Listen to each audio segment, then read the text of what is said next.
rouge, nous trouvons les attentes de l'homme envers le serviteur. Il fallait donc remettre mon argent au banquier. L'homme souhaitait que l'argent soit investi intelligemment. Retirer ce qui est à moi avec un intérêt. L'homme espérait obtenir un profit de son argent investi. La conclusion de l'homme est alors, ôtez-lui donc le talent, et donnez-le à celui qui a les 10 talents. Car on donnera à celui qui a, et il sera dans l'abondance, mais à celui qui n'a pas, on ôtera même ce qu'il a. Définition, qu'est-ce qu'un intérêt bancaire? D'après Larousse. Somme que le débiteur paie au créancier en rémunération de l'usage de l'argent prêté. Une part, c'est-à-dire somme d'argent que quelqu'un a dans une affaire.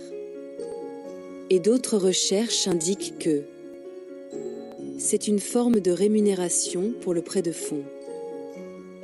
Bon, maintenant que nous avons tout cela, regardons dans la Bible ce qui se rapproche des attitudes que l'homme, c'est-à-dire Jésus-Christ, dirait à un de ses disciples. 1. Le talent, quelque chose qui nous est donné dès notre plus jeune enfance, mais qui ne nous appartient pas. 2. Intérêt, une forme de rémunération de l'argent prêté. Si l'intérêt vient du talent que l'homme donne et que cela ne nous appartenait pas. Activité, comprendre l'importance dans ce passage. Voici quelques questions pour qu'on puisse méditer ensemble. Il n'y a pas de réponse humaine correcte à ces questions. Seule la parole de Dieu dispose de toutes les réponses. Citez selon vous qu'est-ce que pourrait représenter le talent si vous étiez l'un de ses serviteurs, listez-en quelques-uns.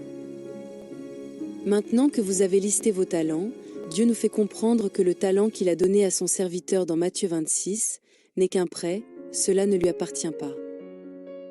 Qu'en pensez-vous?